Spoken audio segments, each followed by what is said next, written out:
PC. ജോർജിനെതിരെ കേസും അറസ്റ്റും പൊല്ലാപ്പുകളുമൊക്കെ ഒന്നടങ്ങിയപ്പോൾ ഇപ്പോൾ അടുത്ത ബി.ജെ.പി. പ്രതിനിധിക്കെതിരെ തിരിഞ്ഞിരിക്കുകയാണ്.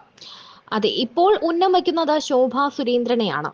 കെ.സി. വേണുഗോപാൽ എം.പിയുടെ വക്കീൽ നോട്ടീസിന് മറുപടി നൽകാതിരുന്ന ബി.ജെ.പി. നേതാവ് ശോഭാ സുരേന്ദ്രനെതിരെ കേസെടുക്കാൻ ഇപ്പോൾ കോടതി ഉത്തരവ് വന്നിരിക്കുന്നു. ലോക്സഭാ തിരഞ്ഞെടുപ്പ് സമയത്ത് കെ.സി. വേണുഗോപാലിനെതിരെ ശോഭാ സുരേന്ദ്രൻ നടത്തിയ ആരോപണങ്ങൾ അപകീർത്തിപരമായിരുന്നു എന്നാണ് പരാതി. തുടർന്ന് ആരോപണങ്ങൾ പിൻവലിച്ച് മാപ്പ് പറയണമെന്നാവശ്യപ്പെട്ട് കെ.സി. വേണുഗോപാൽ വക്കീൽ നോട്ടീസ് അയച്ചിരുന്നു. എന്നാൽ ശോഭാ സുരേന്ദ്രൻ മറുപടി നൽകാത്തതിനാൽ കെ.സി. വേണുഗോപാൽ കോടതിയിൽ നേരിട്ടെത്തി മൊഴി നൽകി. ഇതോടെ ആലപ്പുഴ 1-ാം ക്ലാസ് മജിസ്ട്രേറ്റ് ഷാന ബീഗമാണ് കേസെടുക്കാൻ നിർദ്ദേശിച്ചത്. രാജസ്ഥാനിലെ മുൻ മന്ത്രി കിഷോറാം ഓംലയുടെ സഹായത്തോടെ കെ.സി. വേണുഗോപാൽ കരിമണൽ ഖനനത്തിലൂടെ അഴിമതി നടത്തിയെന്നാണ് ശോഭ ആരോപിച്ചത്. ഒരു മാധ്യമത്തിന് നൽകിയ അഭിമുഖത്തിലാണ് ശോഭാ സുരേന്ദ്രൻ ഇത് പറഞ്ഞത്.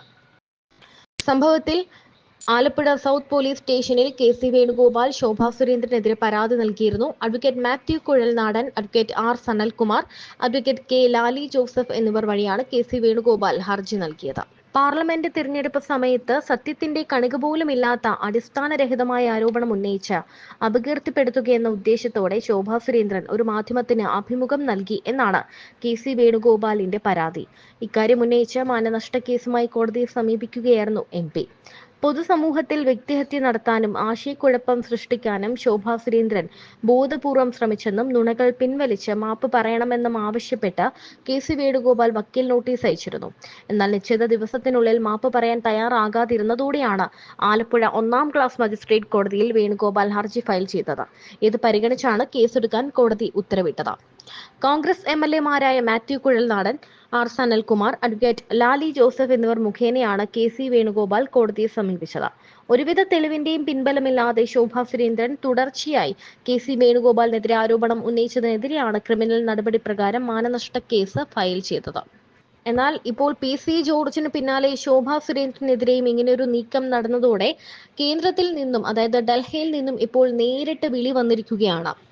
ശോഭാ സുരേന്ദ്രൻ ആകുമോ ഇനി അടുത്ത ബി.ജെ.പി. പ്രസിഡന്റ് എന്ന ബി.ജെ.പി. അധ്യക്ഷയായിട്ട് ശോഭാ സുരേന്ദ്രൻ വരുന്നത് കാത്തിരിക്കുകയാണ് ബി.ജെ.പി. കേന്ദ്രങ്ങളെല്ലാം, അല്ലെങ്കിൽ ബി.ജെ.പി. പ്രവർത്തകരെല്ലാവരും.